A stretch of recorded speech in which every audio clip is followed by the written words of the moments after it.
Welcome back to our channel. But don't just scroll away.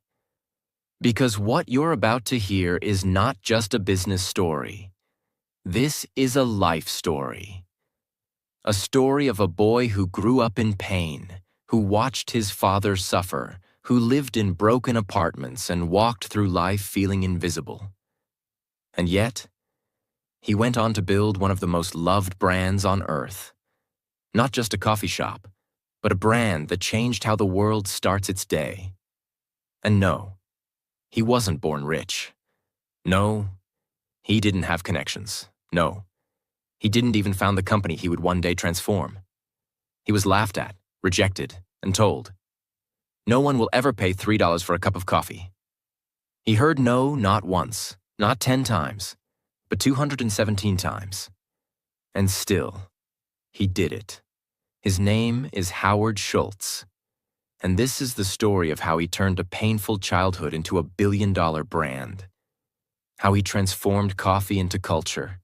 And how rejection became the fuel that made him unstoppable. And yes, while you listen, you're also improving your English.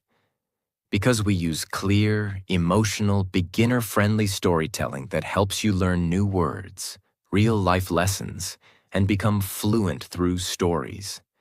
So grab your coffee, or your dreams, because this isn't just a story you'll remember. This is a story that might change your life. Part 1. The Boy Who Grew Up in Japan. Brooklyn, New York, 1953. Howard Schultz was born into a world where dreams were small, because life was hard. He grew up in the Bayview housing projects, a government housing project in a rough Brooklyn neighborhood where people survived paycheck to paycheck. His father was a delivery driver, no big job, no stability, no health insurance. One day he slipped on ice and injured his hip badly. And you know what happened? Nothing. No medical help, no compensation, no support, no voice. Howard watched his father, a strong man, become broken and hopeless overnight. He watched him sit on the couch, jobless, depressed, and filled with shame. There was no one to help, no one to care. Howard would later say, "That moment changed me. I saw what it meant to be a number, not a person. I promised myself, if I ever built a company, it would honor people, not crush them." He was just a boy, but that pain stayed in his soul. They were so poor, Howard used to feel embarrassed to bring friends home. He had no room of his own, no luxury, not even enough clothes sometimes. He said, "When you're that poor, you never forget it. Poverty leaves a shadow." But this shadow didn't kill him. It lit a fire inside him. Howard had no path laid out for success, but he had one superpower: determination. He played sports. He worked odd jobs. He sold newspapers. He saved money. And against all odds, he became the first in his family to go to college. But even that wasn't easy. He didn't go to Harvard. He went to Northern Michigan University on a football scholarship and worked as a bartender and salesman to pay for school. After college, he started working as a salesman for Xerox, one of the best sales training companies at that time. He was good, very good. But Howard wanted more. One day, he joined a small kitchenware company. His job? Sell coffee machines to local cafes. And that's when something unexpected happened. While analyzing sales reports, he noticed one small client in Seattle kept buying more machines than anyone else. He was curious, so he flew there to find out why. The company was called Starbucks. At that time, it had just 4 stores, and it didn't even sell coffee to drink, just beans, grinders, and equipment. But there was something about the people, the energy, the philosophy. Howard fell in love. He said, "There was something magical about Starbucks. I saw more than coffee. I saw warmth, authenticity, culture." And in that moment, a seed was planted. He quit his job. He joined Starbucks. But he had no idea that this small decision would lead to the biggest battle of his life. Howard Schultz had seen pain. He had felt invisible. He had been poor, hopeless, and humiliated. But he also had a dream. To build something better than what his father had. To build a company that respected people. And he had just found the perfect soil. Starbucks. What he didn't know yet was that the very people he admired would soon turn down his biggest idea. They would say, "That's not who we are." But Howard Schultz was no ordinary man. He didn't just sell coffee. He was about to sell a new way of life.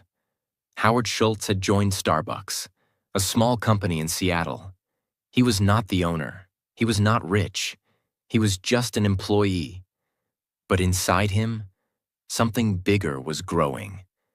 A vision that nobody else could see. In 1983, Starbucks sent Howard to Milan, Italy for a trade show. It was supposed to be a short business trip, but what he discovered there changed the direction of his life.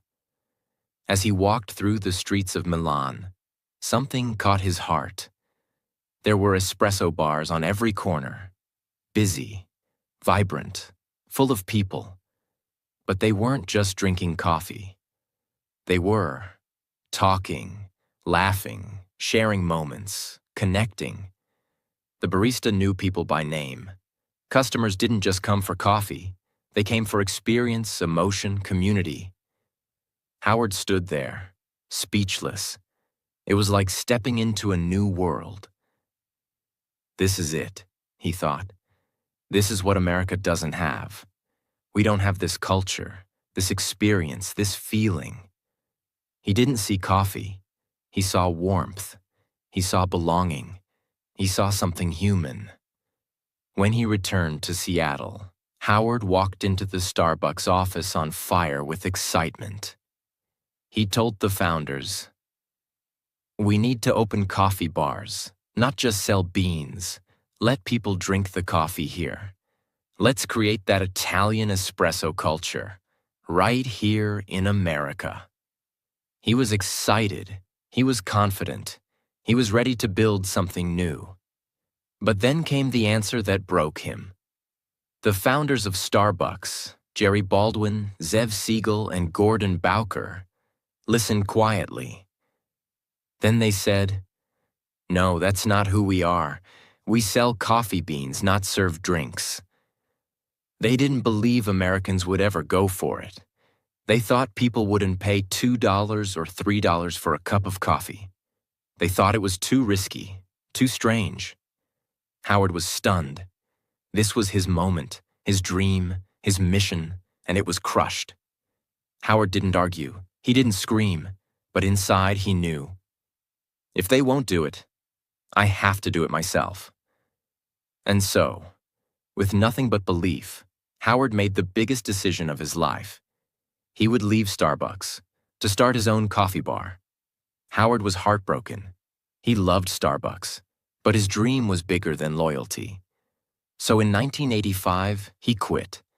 He decided to start a company called Il Giornale, named after an Italian newspaper. But he had no money. He had to raise funds to start.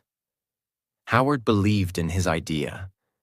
He thought investors would too. But what happened? Rejection. After rejection. After rejection.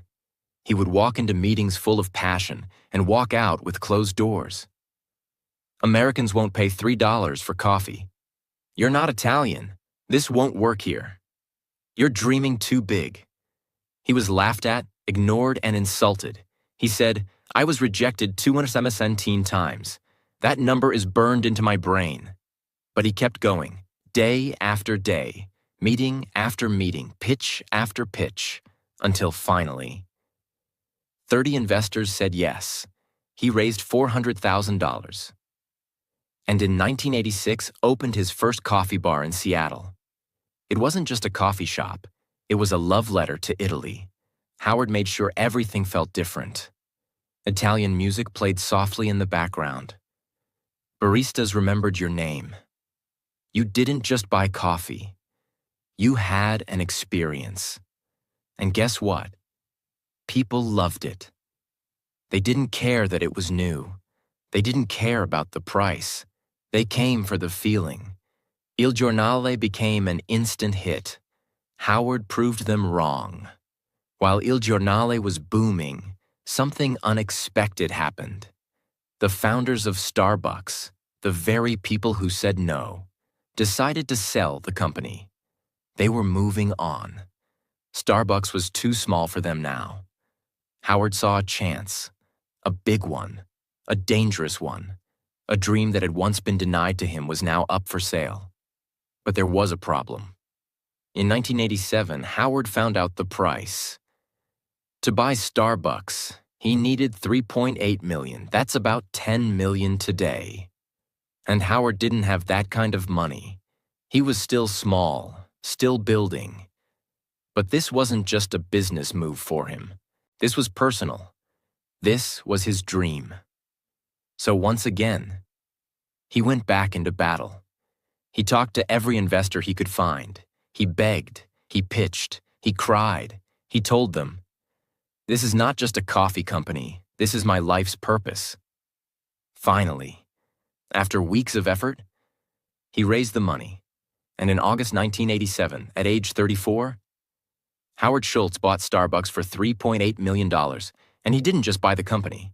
He bought back his vision. Part 2. The coffee that became a culture. It was 1987. Howard had just bought Starbucks, but what did he actually buy? It wasn't a global brand. It wasn't profitable. It wasn't even a proper cafe. All it had was 6 stores, a small roasting plant, a confused brand identity, and a few dozen employees. The company did not serve coffee to drink. It only sold coffee beans, machines, and accessories. There were no lattes, no cappuccinos, no frappuccinos, and no music. Nothing you recognize today existed yet. Howard had a mountain to climb. Howard didn't just want to own Starbucks, he wanted to reinvent it. His mission was clear. Starbucks will not just sell coffee, it will sell an experience, a feeling, a third place between work and home. So he got to work. Howard had 3 key principles. 1.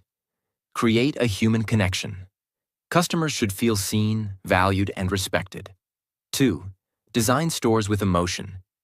Each store would be warm, inviting, with soft lighting, music, and a unique smell. 3. Make every cup feel personal. The baristas would remember names, smile, and make you feel like family. He didn't want to sell fast coffee. He wanted to build ritual, emotion, and community, just like he saw in Italy. Howard focused on tiny things that other businesses ignored. The smell inside the store. Never let food overpower the smell of coffee. The music. Every Starbucks had curated playlists to match the mood. The seating. Cozy, not cramped. The counters, designed so baristas and customers could talk comfortably. The lighting, always soft, never harsh. The names on cups, to make every customer feel special. And most importantly, the person behind the counter is not just making coffee. They are creating warmth. Howard believed the employees were the heart of the brand. He didn't call them staff or workers. He called them partners. Even part-time baristas were given. Healthcare benefits, stock options. Training not just for skill, but for soul. This was revolutionary in America, especially for a coffee shop. Howard said, "If we treat our people well, they will treat our customers well, and everything will take care of itself."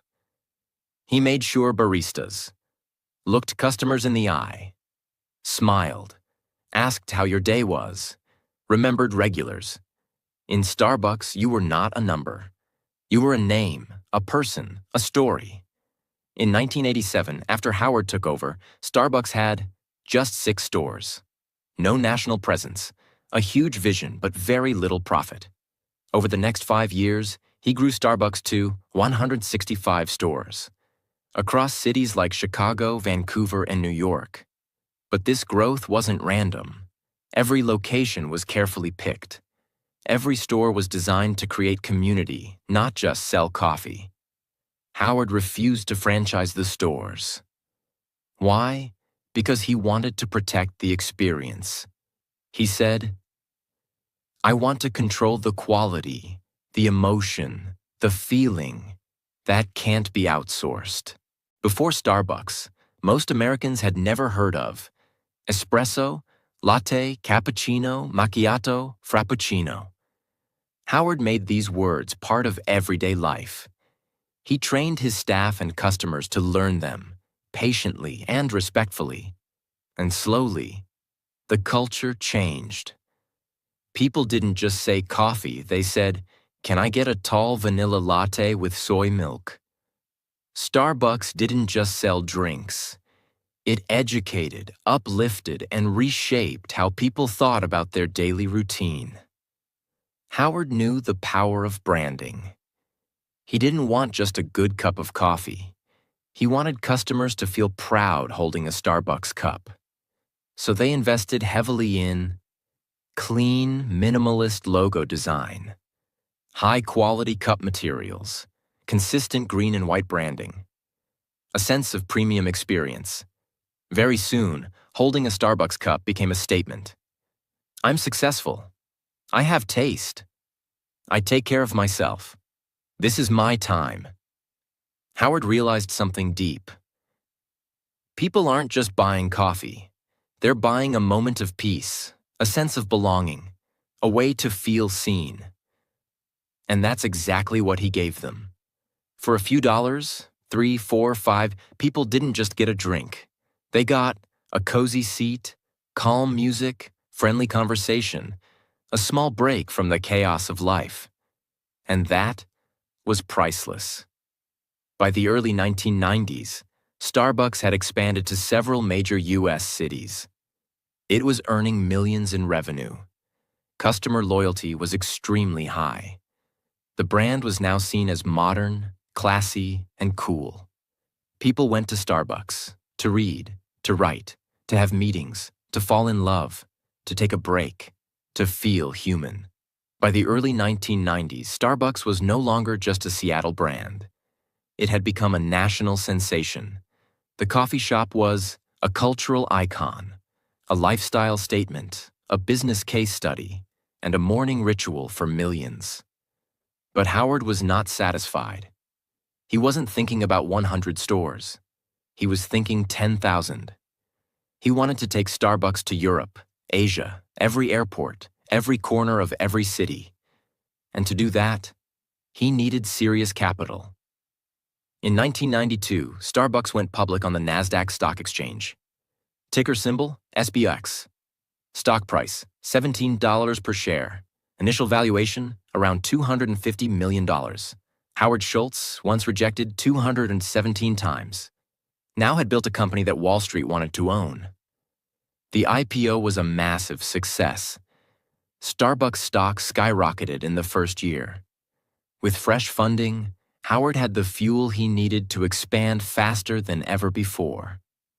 While Starbucks was expanding, something unexpected happened.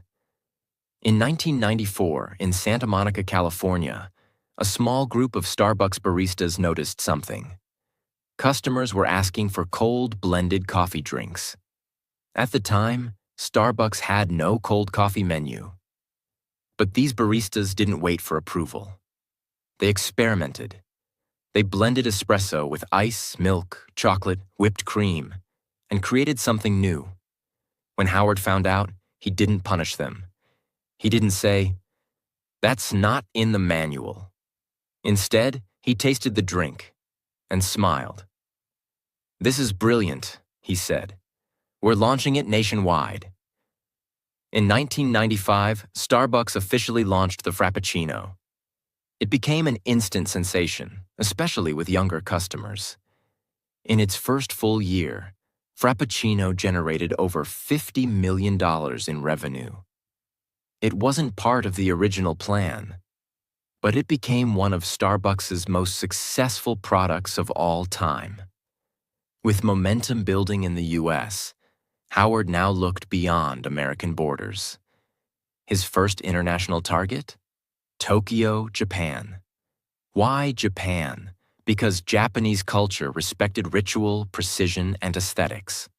They had a growing interest in Western lifestyle. It was the perfect mix of tradition and modernism. In 1996, Starbucks opened its first store outside the US, in Tokyo. And guess what? It was an overwhelming success. People stood in lines. It became a fashion statement, and it set the tone for future global expansion. After Japan came, UK, China, Singapore, South Korea, United Arab Emirates, Germany, and dozens more. By the end of the 1990s, Starbucks was in over 20 countries. As Starbucks grew, so did the numbers. By 1997, 1,400 stores. By 1999, 2,500 plus stores. Annual revenue, over $1 billion. Howard's net worth, over $100 million. But along with success came new challenges. When you grow from one store to 2,500 in a few years, quality control becomes a nightmare. Some problems started to appear. Inconsistency. Some stores felt warm and personal. Others felt cold and robotic. Overcrowding. Stores became too busy. People complained about long lines and noise. Overstandardization. The same colors, music, and design began to feel too corporate. Howard felt uneasy. I didn't want to build McDonald's. I wanted to build something meaningful. But now Wall Street was involved. Shareholders wanted faster growth, more stores, higher profits. Howard was now in a tug of war, between vision and velocity, between purpose and pressure, between soul and scale. At this point, Howard Schultz was not just a CEO.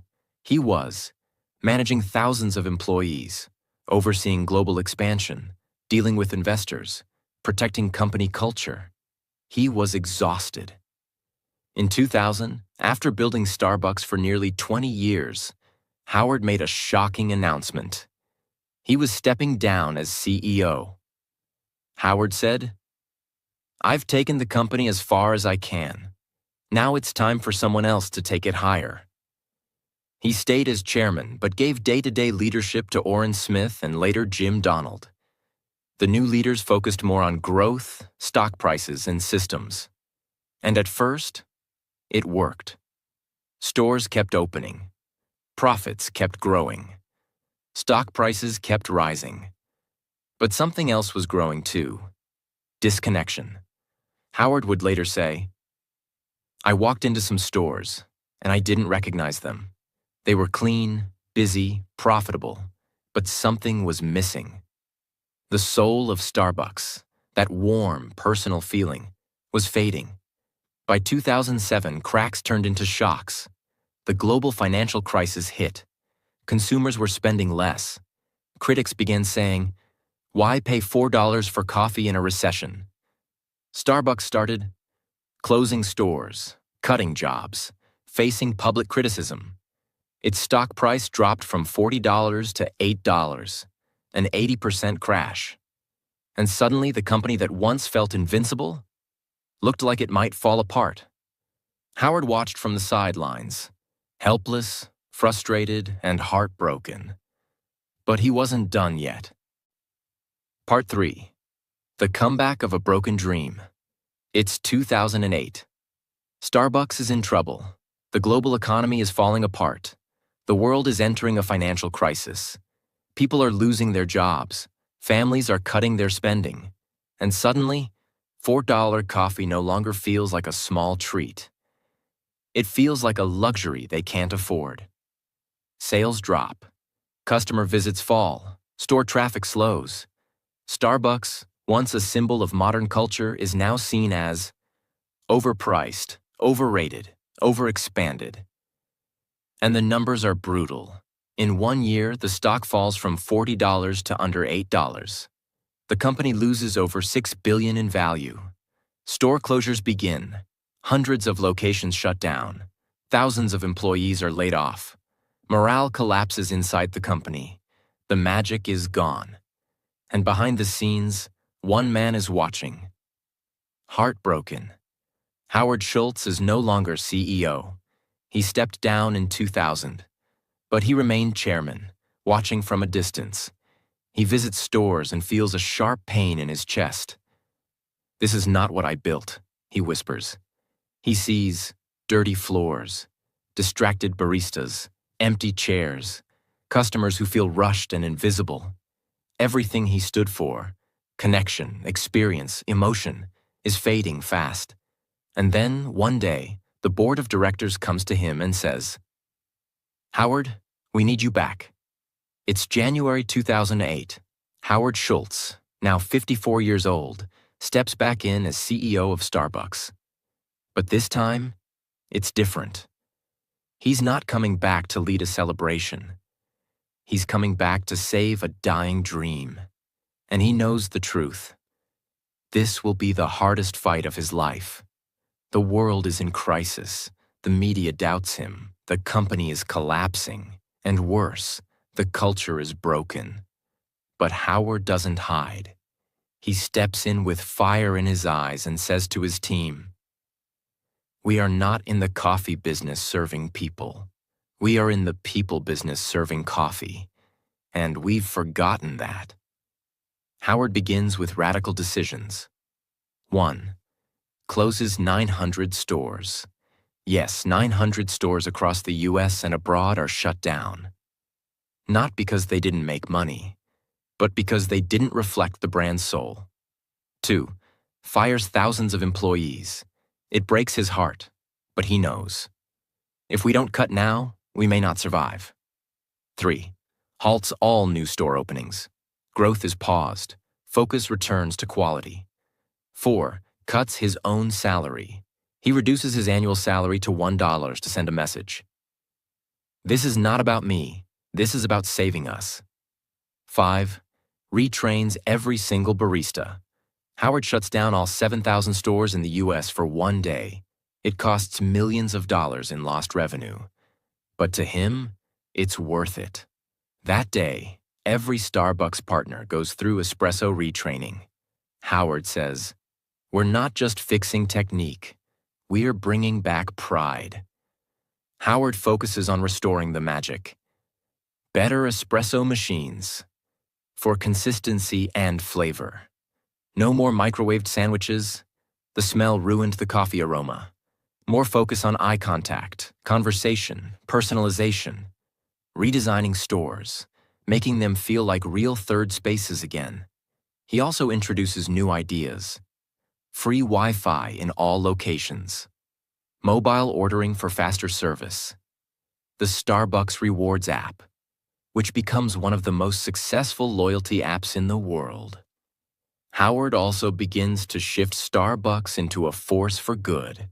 He increases investment in fair trade coffee, supporting small farmers in Latin America and Africa, ethical sourcing, ensuring farmers are paid fairly, sustainability, reducing waste, promoting recycling, diversity and inclusion, hiring more veterans, minorities, and refugees. He says, "Success is empty if you're not lifting others with you." And Starbucks becomes more than a coffee company again. It becomes a brand that stands for something bigger. By 2010, the world sees something incredible. Starbucks rises again. Here are the results. Revenue climbs back to $11.7 billion. Net income grows to $946 million. Stock price recovers to over 30. Customer traffic increases. Employee satisfaction rises. Brand trust is restored. From Wall Street to Main Street, people say the same thing. Howard Schultz saved Starbucks. But more than numbers, something else returns. The aroma of real coffee. The sound of soft music. The sight of baristas smiling again. The energy of connection inside stores. The Starbucks experience is alive once more. Howard walks into a store in Brooklyn, not far from where he grew up. He sees a young barista hand a cup to an old man, smile, and say, "This one's on me today, sir. You always brighten our day." Howard smiles. "That," he says, "is what it's all about." Part 4. The Final Cup. Legacy of a Dreamer Who Never Gave Up. It's 2017. Starbucks has fully recovered. The brand is stronger than ever. It has over 25,000 stores across the world, a market value of over $80 billion, over 300,000 employees, one of the most recognized logos on the planet, customers in more than 70 countries, a stock price that has grown by thousands of % since its IPO. The Starbucks app is one of the most used mobile payment platforms in the US, even beating Apple Pay in some markets. But more than numbers, Starbucks has become a global habit, a part of people's lives. From students to CEOs, from Tokyo to Toronto, from Mumbai to Miami. People walk in, speak their drink out loud, and feel heard, seen, and valued. By now, Howard Schultz is in his early 60s. He often walks into stores quietly, unannounced. Sometimes he watches a single mother working on her laptop, sipping a latte. Sometimes he sees a homeless man being handed a warm coffee by a smiling barista. And sometimes he hears the sound of laughter, music, and peace. And he thinks, "This is exactly what I dreamed of. Not a product, a place, a feeling." He didn't want to build the biggest coffee company. He wanted to build the most human. And he did. Let's pause for a moment and look at the scale of what Howard built. Metric then, 1987. Now 2017. Stores 6, 25,000 plus revenue. 5 million year, over 22 billion year. Employees a few dozen over 300,000 countries, 1 US. Over 70. Stock price, IPO. 17 share, over 60 share company value. 250 million over 80 billion. All this from a man who grew up in public housing, who saw his father suffer and promised he'd never let workers feel unseen again. In 2017, Howard Schultz once again stepped down as CEO, this time on his own terms. He said, "It's time for a new generation to lead, but I'm not leaving. I'm just passing the torch." He handed the leadership to Kevin Johnson, a former tech executive and longtime Starbucks board member. Howard remained chairman, still involved, still passionate, but no longer in daily operations. But Howard didn't retire to relax. Instead, he turned his energy toward social impact, human rights, veteran employment, helping underserved communities, fixing the American dream. He launched initiatives to hire over 10,000 military veterans, offer free college education to Starbucks employees through partnerships, provide employment to refugees and disadvantaged youth, advocate for racial and economic equity. Howard believed that companies have a responsibility bigger than profit. We are not in business to make money alone. We are in business to elevate humanity.